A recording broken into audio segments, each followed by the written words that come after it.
Freedom is coming, freedom is coming, oh yes I know, oh yes I know, oh yes I know, oh yes. We have 1,300 children that we care for in 6 homes in India, a home in Nepal, and one in Bangladesh.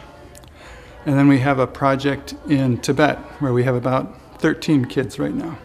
Child Haven was founded by my parents, Bonnie and Fred Cappuccino, after they adopted some 19 children and decided the house was too small, they couldn't adopt any more, and there were still a lot of kids that needed families. And they also came to realize that it was easier to care for children in those countries themselves with the help of their family doctor, Dr. Nat Shah, who was from India. They began very slowly with some really wonderful staff in India, and they decided, having been long-time admirers of Mahatma Gandhi, to found the homes using his philosophy. So the homes are nonviolent, there's no hitting kids, and we respect all religions. A child who comes that's Hindu leaves the home as a Hindu.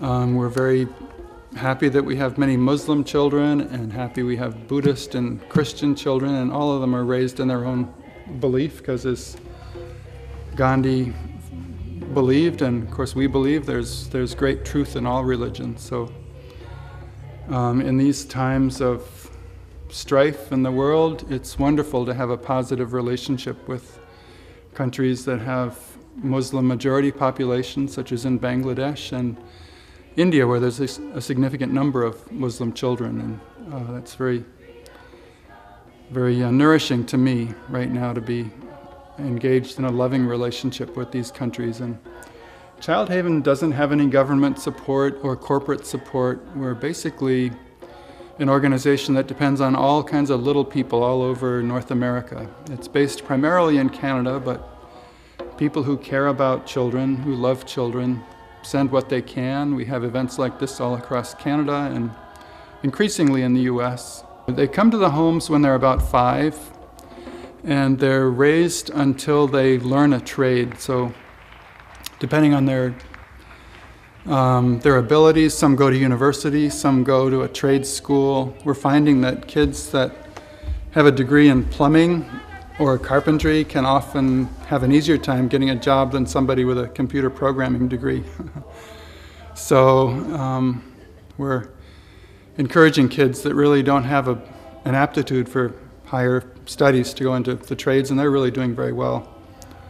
We're very saddened with the political rhetoric, especially when I go to talk to the children in Bangladesh, or any of the children in any of the homes I happened to be there during the election, and they couldn't understand how someone who espoused such, what to me seems to be hateful rhetoric against a very wonderful religion, how he could be elected by the country. And I think it's a very sad thing. It's impacted us in that some of our supporters have taken away some of their support for Child Haven and directed it toward groups like the ACLU, just because they thought that was such an important priority.